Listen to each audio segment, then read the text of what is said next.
बिस्मिल्लाहिर्रहमानिर्रहीम। अस्सलाम वालेकुम। आज हम अपना जो नेक्स्ट लेवल है, लेवल ऑफ ऑर्गेनाइजेशन में, वो स्टार्ट करेंगे। That is individual level.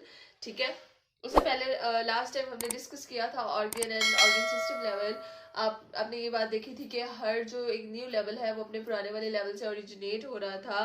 Different tissues आपस में मिले और उन्होंने मिलकर ऑर्गन बना दिया। ठीक है। और फिर जब काफी ज्यादा ऑर्गन आपस में मिले, डिफरेंट ऑर्गन आपस में मिले, तो उन्होंने एक ऑर्गन सिस्टम बना दिया।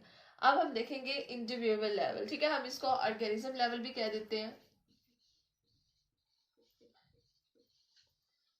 इंडिविजुअल मीन फर्द। ठीक है।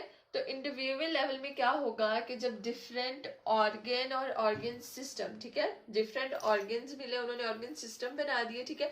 जब ज्यादा सारे ऑर्गन सिस्टम, आपकी बॉडी है जो, आप अगर इंडिविजुअल है, आप ह्यूमन है, तो आपकी बॉडी में सिर्फ यही नहीं होगा कि डाइजेस्टिव सिस्टम है या फिर सिर्फ नर्वस सिस्टम है, एक्सक्रीटरी सिस्टम है या रिप्रोडक्टिव सिस्टम है।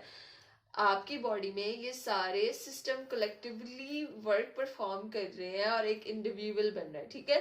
तो क्या होगा कि जब डिफरेंट ऑर्गन्स और ऑर्गन सिस्टम आपस में ऑर्गेनाइज करेंगे तो वो एक अलग एक और नेक्स्ट लेवल की ऑर्गेनाइजेशन में पार्ट लेंगे। ठीक है। और एक यूनिट बना देंगे जो कि क्या होता है, इंडिविजुअल, कोई भी फर्द। जैसे अगर आप हैं, आप ह्यूमन है, ठीक है, आप ह्यूमन की स्पीशीज के एक इंडिविजुअल, एक फर्द है। इसी तरह अगर कैट की स्पीशीज की बात करें तो उनका एक मेंबर इंडिविजुअल कहलाता है। ठीक है।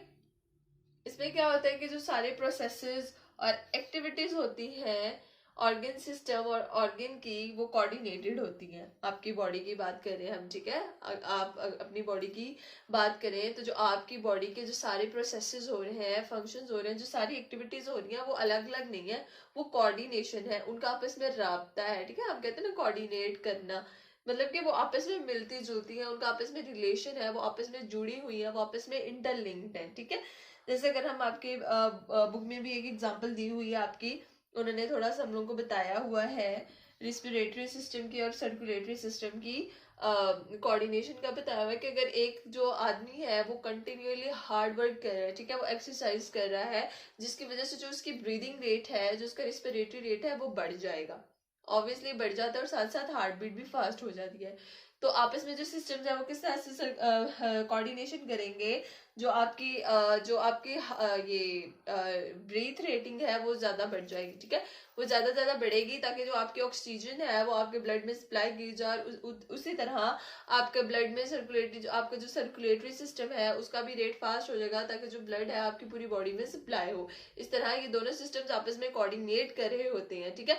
ताकि जो फूड है और जो सारी न्यूट्रिएंट्स है वो आपके बॉडी में प्रोवाइड हो। बुक में जो एग्जांपल दी हुई है वो दो सिस्टम्स की कोऑर्डिनेशन बनाई हुई है about respiratory system and circulatory system.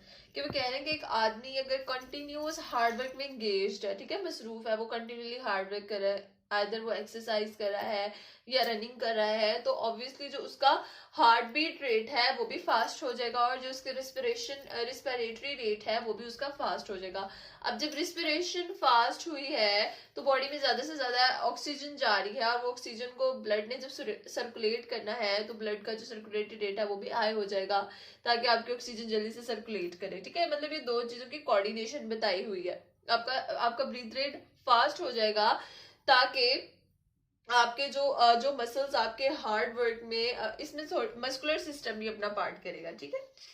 Muscular system कि जो आपके जो बॉडी में जो फंक्शनिंग परफॉर्म कर रहे हैं मसल्स, उनको आपको एनर्जी प्रोवाइड की जाए और ऑक्सीजन प्रोवाइड की जाए ताकि वो अपना वर्क परफॉर्म करें। ठीक है। इसका मतलब कि एक इंडिविजुअल की बॉडी में खाली एक ऑर्गन सिस्टम नहीं होता, डिफरेंट ऑर्गन सिस्टम आपस में कोऑर्डिनेट करेंगे और वो सारा फंक्शन और जो प्रोसेसेस और जो सारी एक्टिविटीज हैं वो कंबाइन एफर्ट से होंगी और वो इकट्ठे मिलकर परफॉर्म करेंगे। ठीक है।